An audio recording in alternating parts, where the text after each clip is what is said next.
गौरव सेनानी ज्ञान सिंह, जो गाजियाबाद जिले के जिला अध्यक्ष है राष्ट्रीय सैनिक संस्था के, और मेरे बाईं तरफ है एडवोकेट सुनील कुमार, जो राष्ट्रीय सैनिक संस्था के युवा विंग के जिला अध्यक्ष हैं, और मेरे एक्सट्रीम राइट में है डॉक्टर एडवोकेट सुधीर कुमार त्यागी, ये नेशनल कैपिटल रीजन यानी कि राष्ट्रीय राजधानी क्षेत्र के प्रतिनिधि हैं। हमारे 2 और गौरव सेनानी यहाँ पे बैठे हुए हैं, बल्कि 3 दिख रहे हैं। गौरव सेनानी चंदन सिंह हैं, गौरव सेनानी गणेश दत्त हैं, और एक और व्यक्ति का नाम जिसका मैं बाद में लूँगा, अनुज जी हैं। अनुज जी, जरा आप सारी कॉन्फ्रेंस आप ही के ऊपर बेस पे आप तशरीफ रखिए। बात आज ये है कि जो हमारे गाजियाबाद के युवा विंग के अध्यक्ष हैं एडवोकेट सुनील कुमार, उनकी तरफ से ये प्रेस कॉन्फ्रेंस आयोजित की गई है और चार्ज लगाया गया है गाजियाबाद विकास प्राधिकरण के ऊपर। आप सब जानते हैं कि गाजियाबाद विकास प्राधिकरण को इसलिए बनाया गया था कि वो आम आदमी को घर मुहैया करवा सके, मगर आहिस्ता आहिस्ता उसकी इमेज ऐसी हो गई कि वो बिल्डरों के लिए ज़मीन की खरीद फरोख्त करने लगा।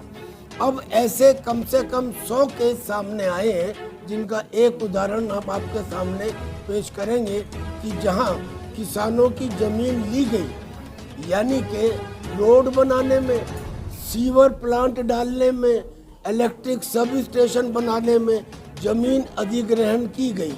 जिन किसानों की ज़मीन अधिग्रहण की गई, उनको पहली बात तो उनका मुआवजा बहुत कम रखा गया, जो वहाँ की कीमत थी, करीब उस समय शायद 14,000 रखा गया 2,000। फिर वो मुआवजा भी आज तक दिया नहीं गया। अधिग्रहण करने के बाद भी 2013 की बात है, आज 24 है, यानी कि 10 साल से ज़्यादा गुजर गए, मुआवजा दिया नहीं गया। और अब जब वो किसान अपनी ज़मीन पर काम करने जाता है तो उसे रोक दिया गया कि आप ज़मीन के ऊपर कब्जा नहीं करेंगे। जो किसान था वो तो बेचारा मर गया, लेकिन उसका बेटा अनुज यहाँ हमारे बीच में है। एक दफ़ा अनुज खड़े हो जाओ। ये अनुज हमारे बीच में है।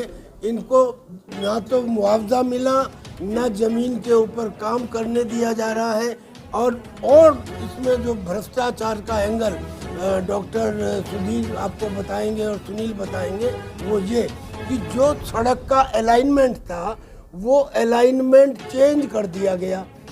जिस अलाइनमेंट में चेंज किया गया वो जगह है जहां जीडीए के अधिकारियों ने और जनप्रतिनिधियों को बता दिया गया, और उन्होंने वो ज़मीन खरीद ली और ख़रीद के अनाप शनाप पैसा कमाया गया। इसके बारे में ज़्यादा जानकारी के लिए मैं पहले किससे रिक्वेस्ट करूं, आपसे या आपसे? Yes, doctor Sudhir Kumar collector थे, उन्होंने ये पूरी प्रक्रिया उनके समय में हुई। आप सब मीडिया बंधुओं को जानकारी होगी, भूमि अधिग्रहण के इस मामले में मिस्टर घनश्याम सिंह जेल गए हैं, सस्पेंड हुए हैं, पूरी कार्रवाई हुई है उन पे। लेकिन क्योंकि भ्रष्टाचार में इतना पैसा कमा चुके थे, वो बहाल हो गए और कलेक्टर बन गए, डीएम भी बन गए उसके बाद। लेकिन किसान तो लुट गया। सब मीडिया बंधुओं को जानकारी है घनश्याम सिंह जी के बारे में। घनश्याम सिंह जी जेल गए थे, एनएचआई वाले मैटर में भी गए थे जेल। पूरा भूमि अधिग्रहण उस समय विवादित रहा था। लेकिन अब वर्तमान में आज हम यहाँ क्यों बैठे हैं? 17 अगस्त 2024 को इस बच्चे के घर पे नोटिस लेकर आता जीडीए का प्रतिनिधि और बोलता जमीन पे काम नहीं करना, तुम्हारी जमीन का अधिग्रहण कर लिया गया है। ये कहता था जमीन का अधिग्रहण हमें जानकारी नहीं है, कुछ बताओ तो सही, तो आ जाना प्राधिकरण। और वो उस आदमी का नाम है जेई निहाल सिंह। जेई निहाल सिंह प्रवर्तन जोन 1 का जेई है वो, और उसने धमकी दी है कि अगर तुमने यहाँ काम करा तुम्हारे खिलाफ मुकदमा दर्ज करा दिया जाएगा। जेई निहाल सिंह ने धमकी दी इनको। ये बच्चा मेरे पास आया क्योंकि मैं गांव मोर्टी का ही निवासी और मेरे परिवार से ही संबंधित है। मैं सीधा मैंने पता करा सिग्नेचर किसके हैं, पता लगा प्रदीप कुमार सिंह संयुक्त सचिव के सिग्नेचर हैं इस नोटिस पे। हम उनके कार्यालय में सीधा गए, हमने उनसे पूछा नोटिस आपके यहाँ से जारी हुआ? नहीं, हाँ जी हमारे यहाँ से हुआ। मैंने इसका जवाब रिसीव कर लीजिए आप। हमारा जवाब है कि हमें कोई जानकारी नहीं है। हमें ये बताया जाए कि हम अगर जमीन आपने लिए तो मुआवजा कहां से लें हम। उन्होंने जवाब नहीं दिया, कह रहा 2 दिन में दे देंगे। मैंने उसी दिन 24 अगस्त को आरटीआई लगा दिया। 2 दिन पहले आरटीआई वहां से फोन आता है प्राधिकरण से कि साहब आपके आरटीआई का जवाब देने से आनाकानी की जा रही है क्योंकि प्राधिकरण कर्मी फंस गए हैं। क्यों फंस गए हैं कि 100 लोगों का अधिग्रहण किया था, नोटिस एक को ही क्यों भेज दिया, सभी को क्यों नहीं भेजा। दूसरा एक और काम कर दिया, एसटीपी जो अधिग्रहण हुई उसमें पेड़ लगा दिए गए, पौधारोपण कर दिया गया और मुआवजा 1 रुपया भी नहीं मिला। 27 करोड़ रुपया मुआवजा बताया गया बना है, 1 रुपया नहीं दिया गया है। पूरे एविडेंस मेरे पास है, पूरे एविडेंस मेरे पास है। किसान की जमीन में जबरन कब्जा कर लिया गया और किसान को पहले कह दिया गया कि जाओ कोर्ट से ले लेना। कोर्ट में पता करा, कोर्ट में 1 रुपया भी जमा नहीं है। अब किसान कहां जाए। तो आज ये प्रेस कॉन्फ्रेंस इसलिए है, डॉक्यूमेंट हम प्रोवाइड कराएंगे। ये जीडीए में जो भ्रष्टाचार का एक सिंडिकेट बन चुका है, ये अधिकारियों को बरगला देते हैं, उच्च अधिकारियों को भी बरगला देते हैं। अतुल वत्स जी ने सब जगह सीसीटीवी कैमरे लगा दिए प्राधिकरण में, लेकिन ये बाज नहीं आ रहे हैं। ये उनसे बच के इधर उधर बैठ के लोगों को गुमराह करते हैं, फर्जी नोटिस जारी करते हैं और धन उगाही कर रहे हैं। मेरे बराबर में ऐसे एक मनोज त्यागी जी बैठे हुए हैं, इनकी जमीन में बोर्ड लगा दिया कल कि तुम्हारी जमीन में अवैध निर्माण किया जा रहा। कोई निर्माण नहीं है साइट पर साहब, खतरा नंबर 579। अभी लिख के जवाब देखा है 5 मिनट पहले, बैठे हुए हैं, सर्टिफाइड कॉपी, इनके पास रिसीव कॉपी है। तो ये हम कोई भी आज प्रेस कॉन्फ्रेंस हवा में नहीं कर रहे हैं, हर चीज का डॉक्यूमेंट अवेलेबल है। हवा में कोई प्रेस कॉन्फ्रेंस नहीं है। ये अधिकारी नपे हैं, जांचें हुई हैं, लेकिन किसान कहां जाए। उसको तो बेचारे को इसी जमीन, इसके पापा 50 साल के एक्सपायर हो चुके हैं, जमीन इसको नहीं दी जा रही है, इसके परिवार इसी जमीन से पलता आया है, पुश्तैनी जमीन है। तो ये कहां जाए। ये तो कह रहा था साहब क्या करूं मैं, आत्महत्या कर लूं, मेरे कुछ नहीं। मैं हाई कोर्ट में पिटीशन मैंने दाखिल कर दी है और मीडिया को आज यहां बताया जा रहा है हाई कोर्ट में पिटीशन दाखिल कर दी है। सब स्टेशन के लिए अधिकृत कही गई थी। मेरा मुआवजा तय करा गया 998 रुपये प्रति वर्ग मीटर, जिसमें से मेरी जैसे 8 बीघे ज़मीन थी, 8 बीघे ज़मीन में से 3 बीघे ज़मीन का अधिग्रहण कर लिया गया सब स्टेशन के लिए।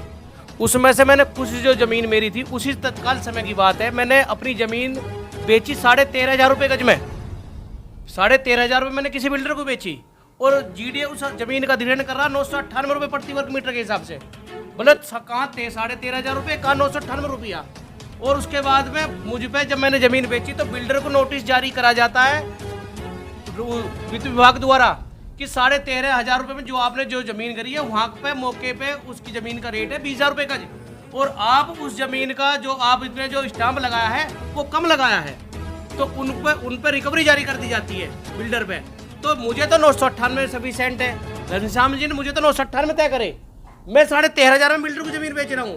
बिल्डर से फिर ये कह दी जाती है कि आपने 13,500 में जो ज़मीन खरीदी है वहाँ पे ज़मीन का भाव 20,000 रुपये गज का है, आपने स्टाम्प कम की चोरी करी है, आप और स्टाम्प दीजिए। तो ये प्रकरण तो ये इस प्रकार का कि एक ही ज़मीन में 3-3 पैरामीटर अपनाए जा रहे हैं। एक और बात यह है जो सड़क सर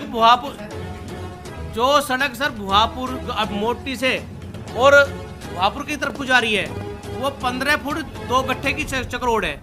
वो अगर हमें अधिग्रहण करना होता तो जो हमारी 2 गट्ठे की ऑलरेडी सरकारी रास्ता हमारे पास में है और उसी लाइन में हमें उधर दूसरी सड़क निकालनी है, क्यों ना हम 10-10 फुट और बराबर से लेकर उसी चौड़ा कर देते तो ज़मीन चौड़ी हो जाती।